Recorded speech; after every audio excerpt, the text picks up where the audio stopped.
spotlight session. So we're going to have a beautiful discussion, community and family support for persons with breast cancer. And we are privileged to have a very outstanding personality right here. Akosia Nana Lexus Obenewa Opoku Ajima. Yo. If I mention the name, no, then Asati. Yeah, I know the hung again. So yes, this introduction is going to be something, epic. Breast cancer, affects not only the individual but also the family and community around them. A strong support system can make a powerful difference in how patients cope with treatment, maintain hope, and rebuild their lives. So, while medical care, focuses on the physical battle, emotional, social, and lifestyle support from loved ones, and the community plays an equally vital role in recovery. So this conversation explores how families and communities can stand together to offer care, encouragement, and practical support to persons living with breast cancer. Okay, beautiful, adorable Nana. So you're welcome to Z101.9 FM inside, Highway 1019. How are you doing? I'm very well. Yourself? I'm good. Charlie, I see you now. I'm like, hey, you are tough. You are tall. You are giant. You are shooting up there. How's your day been? Great. Yes. I did here where I entertain people. So sounds good. All right. So just a quick one concerning our breast cancer is obviously that you are a certified life coach and brand consultant, right? Yeah. That's beautiful. Just tell me a little bit of that journey before I search straight into the questions. Yeah. All of that journey started from finding who I am. Okay. Knowing that I'm here on earth to serve a purpose. Right. And beyond the purpose, I had the need to see how my purpose would impact other people. Right. And so from wanting to know who I am with my disappointments, my childhood traumas, right. Working with businesses and brands, working in marketing, right. also moving into journalism and then eventually to PR. I see. Yes. I would say I've been able to marry all of that into nice. what I've become, which Beautiful. is a brand consultant and also a life coach and a certified one as well. Outstanding. So yes, I mean that's a very beautiful journey you had. You just put in a very beautiful collective manner. How can lifestyle coaching, complement medical treatment? When you're talking about for breast cancer patients. Okay, so first of all, to even embrace that there's breast cancer comes with a mind work, where even when you're diagnosed, when the labs are out, your result comes from the labs, and everybody is aware that now you have cancer. The medical team first takes you through a little bit of conversation, which is more of like a counseling to make you understand and accept. Okay. So with lifestyle coaching, what we make you know is that yes, it's okay. Right. You are in that space, yes. Okay. Embrace your fears. It's when you embrace the fears that you're able to fight it back and say, okay, you know what? I know this is who I am. This is the solution I think I can implement that can help me get out of this situation. But if you do not accept it, how then can you implement certain things to make sure that you're not depressed, right. you're not going through anxiety, right. you're not breaking down at the least opportunity of maybe someone mentioning that sickness or someone referencing you back to your old self. Yeah. Because remember that cancer, since your cells are multiplying and or they form in abnormal shapes, right. it is causing a lot of inconsistencies in your health. So cancer would come in to sit with you, and then you realize that there's headache, there's stomach pain, you're taking in something, you're throwing up. There are other things that it begins to introduce into the body. And so you first have to learn to accept. And that is what lifestyle coaching does. We help you to understand that it is okay. Sometimes you just have to take a pause and then say, okay, yes, this is where I am. Yes. As I'm here, what do I require to go to the next level of making sure that I heal and heal well? And so, yes, lifestyle coach helps you to embrace the fears that are likely to come with even how you go through treatment. And so, yeah, that's what we do. That's very solid. So I'm thinking, Why is it important to, talk openly about breast cancer in our communities? Oh, because if you ask me, I think it's because there's a lot of misconception and then myths about how cancer in itself, not just breast cancer in itself Right. emanates. Right. People assume that you can contract it through maybe sexual intercourse and other things. You'll be amazed at Interesting. how when we go for advocacy work, Yeah. people have certain level of conversations and say even men do not have breast cancer. But unfortunately, I don't know how I'll position it. Men also do have breast cancer. So I heard that, we sometimes, have to check ours as well because it's not just for females. Exactly. Yeah. But I'm just wondering that misconception, how bad is that? Because, It's very bad. So an example is thinking the only time you have to examine the breast is when it's October. okay. Meanwhile, you could examine your breast every Earlier. other week Right. and not waiting for a doctor to tell you, I think we have to examine your breast to check Okay. if there's a lump or something. Right. Or not waiting to see, okay, there's some abnormalities. So Right. sometimes you find the skin of the breast Mm. looking in like an orange peel. Mm-hmm. You sometimes find discharge coming out of the breast and all that, and you'll be amazed. Some people sit aloof, as if there's nothing happening. You touch the breast and you feel that there are lumps right from beneath the armpit all the way into the breast, and so it doesn't just come. Cancer is the amazing thing about cancer is that it doesn't just sit in there. That is why we have to learn to normalize. If you come for life That's coaching, the word, yeah, to normalize it. seeking healthcare, Yeah. even when we are not feeling any symptoms. Right. Because for some people, symptoms do not show up. Before you say, Jack, we are here and cancer is sitting with you. Ha. But if you were doing constant checkup, Yeah. every other, let's say quarter, you're going in to do your medicals, you'll be able to determine that early or figure it out early and then be able to seek solution or help when there's necessary. All right. If you just tuned in, this is Highway 1019 right here on Z11.9 FM. You are stuck with us from now to the hours of 7 p.m. It is our spotlight session. We are with Akosia Nana, Lexus Obenewa Opoku Ajiman. Yeah. A certified life coach and brand consultant.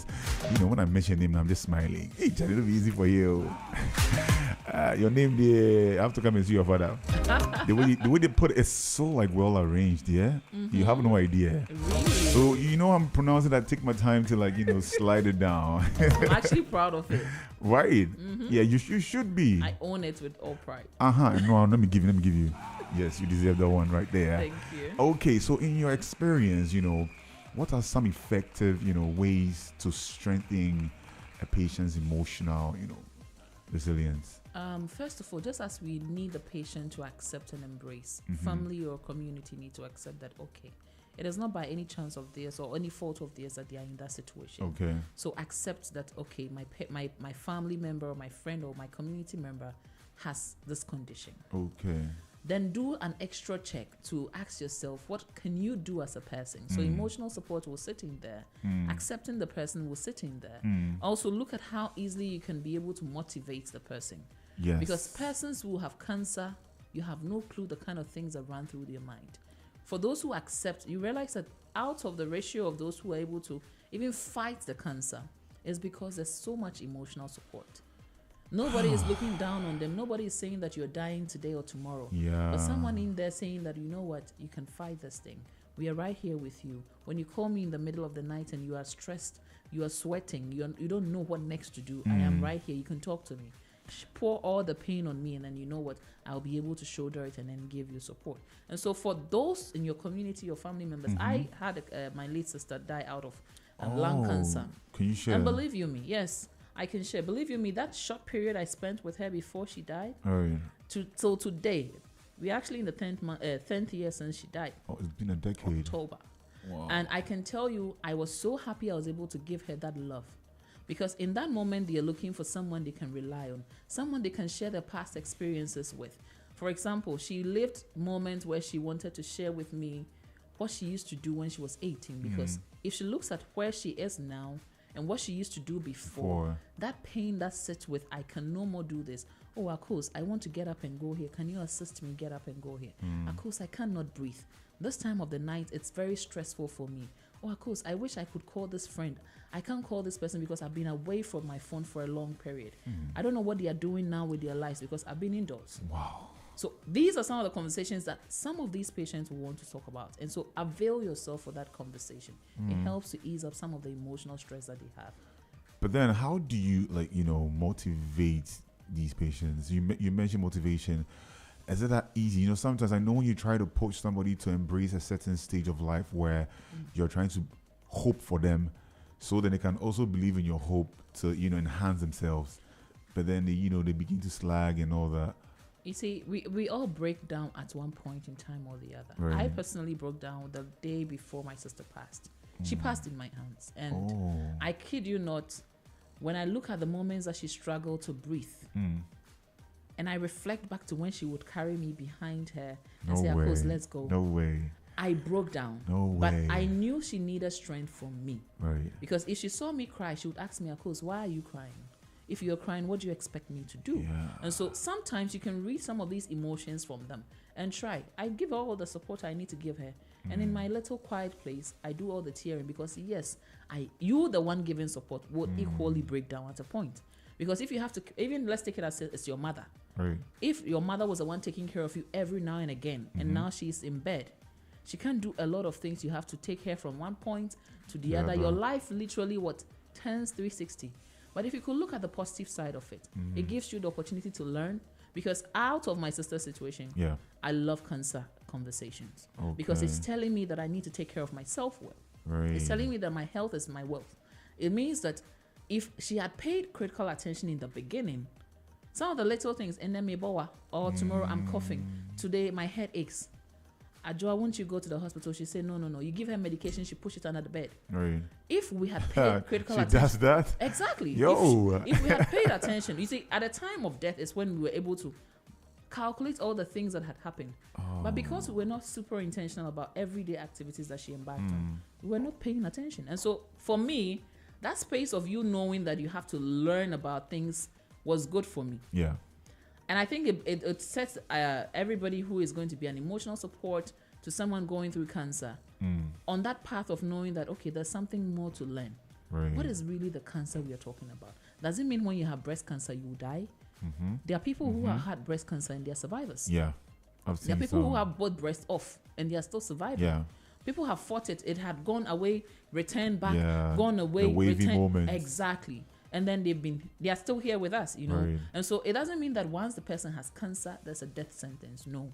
They can actually bounce back. And then in the cancer, we have different stages. Yeah. And once someone in your family has presented cancer, it means the likelihood that any other person can come with any form of cancer is high. True. So it is not just a matter of you offering the emotional support. It's a Okay. matter of you also getting the awakening that, yes, me too, I need to take care of myself because cancer has happened to this person. It's just like fibroids or any other thing. Yeah. BP, high blood pressure, and all the other ones. Once it is present in your family, one person has it. There's a family trait. Ooh. It means that there's a likelihood another person. It can take 10 years, You 20 don't years, 30 say. years. Yes, and that's how it works. So we the ones giving emotional support shouldn't just look at it's just emotional support. No.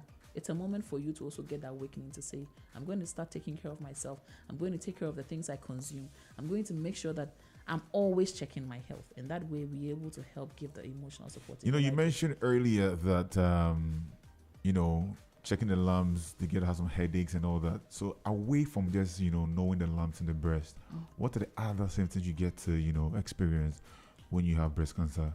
I cannot give you vividly the experience Right. because bodies vary.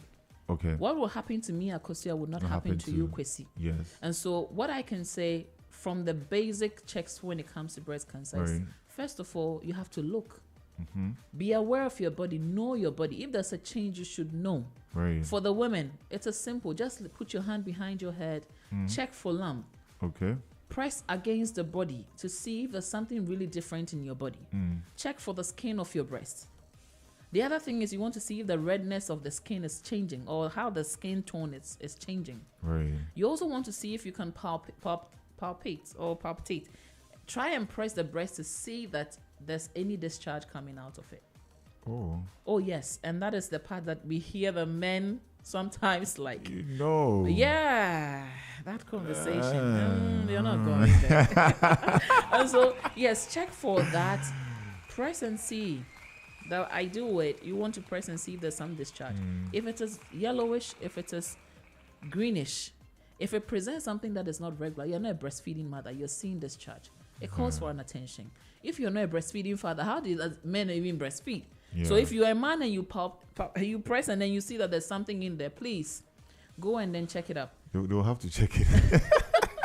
Yes, and we hear that people say, let your partners, and the best moments, this is for the adults. Yeah. The best moments you can get it done for you is when someone is also checking it for you. So it may not be a doctor. It might be your partner. Right. Which is okay. So let them check it for you. We found people, or in some of our advocacy work, we found people where their husbands are the ones who found out that the woman has a lump in the breast. And pushed her to go for medical checkup. And then before they realized there was a lump that was actually cancerous. Wow. Yes. I'm just, trying to weigh the thing over to the men. Because we're told that, I don't know if it's alleged or it's a myth or whatever it is, that the more your nipples are, being catered for by men, you stand a very low chance of having breast cancer, that kind of thing. Is that an illusion or like, it's a reality? There's not an exact research that backs that. Right. However, it is believed that if you constantly are approaching that breast and there's a change, you would know. And so you'll be able to tell that person. It doesn't also guarantee that your partner really wants you to come always to your breast. And so let's have that clear conversation where people know. Against all odds that, okay, you should know your partner to know whether they want some. Sometimes when you're getting close to your partner, you say, oh, I think it's too tender. Right. I feel some pain. Yeah. Don't just look at the feelings you're having. It may be a signal that something is out of place. Yeah. And so that is also a good measure. You can keep going close if she loves it, if he loves it. Because you never know what you find. This one, it'd be like, say, if you guys are listening, right now you're telling your wife or your girl, like, hey, are you hearing? Are you hearing? You see, the more I come closer to it, I will know if it is coming or it's not coming. This is Highway 1019, radio on Z101.9 FM. This is a spotlight. We are discussing, generally, like, breast cancer in the community and at large as well. So moving on with my questions I do have for you. So how can we, involve like church, schools, and local organizations to create, more awareness and support? Personally, I'll say that we shouldn't wait for October. Okay. In October, you find all forms of corporate social responsibility flying around where we want to create the awareness. We're going to schools, we're going to churches, communities, and shouting, what, come and do your awareness. What the test, or come and let's examine you to be sure that you have this. We don't have to wait until then. Right. We should normalize discussing that, including cervical cancer, because from that point, we would trickle it down. Okay. Because whatever happened upstairs has a way of impacting the downstairs. And so let's normalize speaking about these things, even during our congregational meetings. So it could be in the mosque, it could be in the church, anywhere at all. Let's find a way to fuse it in, specifically our health. Not just centered around breast cancer or whatsoever, but our health matters. Because without your health, nothing. Something as little as water that we think is nothing can give you kidney stones. Which can transition into kidney issues, and then before you say Jack, you're looking for transplant. So let's normalize having these conversations even before October. Tell your congregation, tell your colleagues. There's a friend of yours who may be in school with you that the mother is suffering maybe just a rash on her nipple or even around the breast area and does not know. So if you have some of this information, we encourage that you share that knowledge with someone else. You may be listening to us right now and you've heard that, yes, indeed, men also may have cancer. So if you go home, tell somebody who is a man that, you know what, you also need to take care of yourself. Your breast matters. You may think it is that flat, but there are tissues in there. Charlie, you are scaring us. Oh, what is all this? What is all this? What is all this? Make you can't scare us when you. Oh no, it's the truth. We need to tell you guys. You all have tissues. So we the macho men we do they go gym pump the my chest to they go figure some be. Absolutely. Hey Charlie, you know easy. And the painful part is that the men often do not see it early. Okay. Yes, because they say it as, oh, it's nothing. Let's leave it like that. But before you say stage 3, and you're almost gone. Ooh. At stage, when it's just identified, we can just do something about it. So early detection will save your life. So try, as much as you have the muscle or visiting, let's just check up every now and again. So if we're going to be very much more cautious of, projecting the awareness for the schools, hospitals, the community at large, do you think that hospitals or clinics should really, take that responsibility more, just to, ring the bell so that other sectors can also start embracing? Because I feel like if there's some collaborations here and there, it could make it much easier. Let's say every quarter of the year, they're trying to do something of that sort, so that could be, normalized. I'm just asking. I think it will be great, but however, there are other fractions of it we need to pay attention to. Okay. The human body has varied parts, which comes with its own forms of disorders, campaigns, and all that. So we have cervical cancer, we have something for the men on prostate cancer, and the likes. All of them have celebrations within the year. And so if we're just going to concentrate on this, then it means that we are just being biased. And so what I can say is that, yes, it's true, the medical centers, and I think they're doing very well. Okay. You can't expect that we are taking care of clients from Monday to Sunday. There's no rest moment, and then they're still running campaigns. The same people in the medical rooms, the consulting rooms, the nurses that we know that some of them are complaining that they are not being paid, are the same people we are looking to have these campaigns for us. And so, yes, they can do as much as they can, but it takes us as a nation or as humans to also do extra and tell people.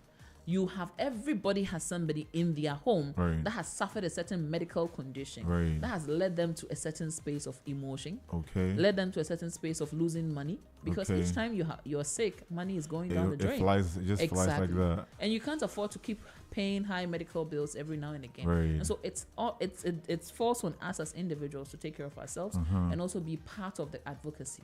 Advocacy does not mean I have to wear a t-shirt to go to a school or a church to go and scream. Advocacy means that I also know some amount of knowledge that I can share with a friend who can transcend that information to a child or someone else. So let's all be mouthpieces to all these sicknesses that are going around, and specifically because we're in October, please, the breast cancer conversation. If you get there, I'm just excited. I'm like, hey, they come, screen breast intense. You understand? And that's what fed us. That's what made us who we are now. And we all have to feed on breast. But then, again, I get it. So, taking your advice for the fact that men should also try as much as possible to, check, collaboration with hospitals and other, places should also sit in place. Can you share, examples of, successful community support initiatives you have seen or like you've been part of? Okay, I have been part of a certain conversation on Cross It Out, which focuses on women health, right? Yeah. And we go to communities, schools, churches, and the likes to speak about breast cancer specifically, and then women health. We pick every now and again specific conversation. We go with doctors, nurses to do illustrations, basic examinations for students, so that when they go home, because we believe that education does not only sit in the classroom. Exactly. So when they go home, they can tell an auntie, they can tell a brother, they can tell someone else who is experiencing all of these challenges. And then that way, we're able to share the message across. You spoke cross. We had Lali and Lola in the building. Yeah, they are like, championing Edison now. And it's quite interesting how they've been to over like 21 schools, trying to surge every sector of life to understand that this thing is no joke. And I believe that the more you guys keep pushing, and that's going to happen this 24th of October, right? That's the concept. Yeah, the concept. But then there'll be free breast screening. Breast screening as well. Yes. So they need to go. Yes. So that they will, check. Yes, check. You cry, you for come. They come here, will come. Then tell me, say, me then will come. See me then producer will come. Okay. Yeah, me then producer will come. So, moving away, I just want to understand in this area, from your life experience, do you have any message you would want to give to families who are, supporting this agenda? Let me know what you think you can share with them. What I can say is it's no fault of yours or that of the family member to have cancer. Yeah.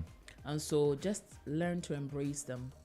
Give them your ear, because everybody deserves a listening ear, not just a hearing ear. Yeah. A listening ear is one that listens, it sits with you.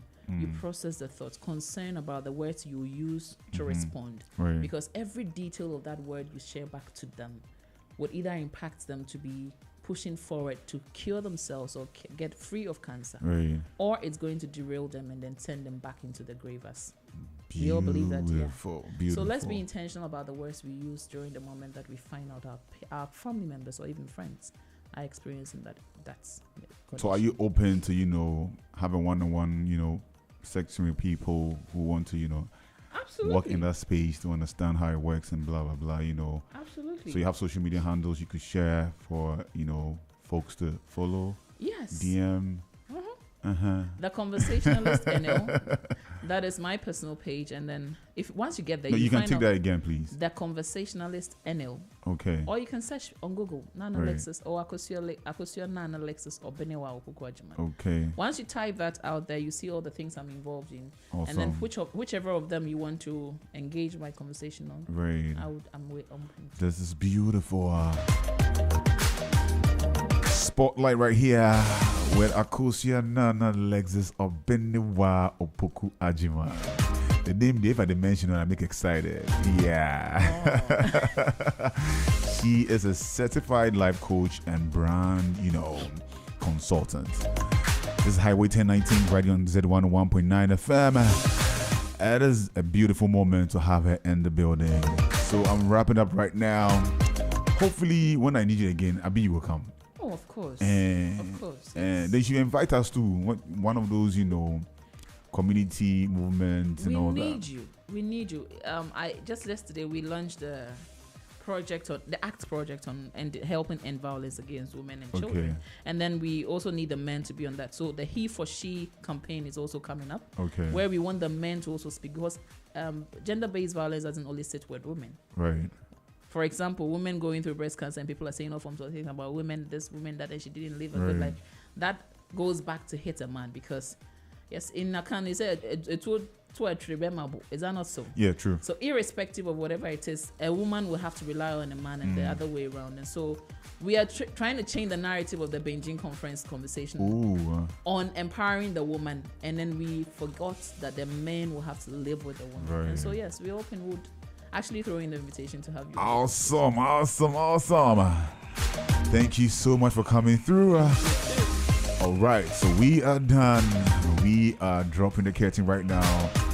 At top of the hour, 5 p.m., man like Manuel will be joining me in the world of sports.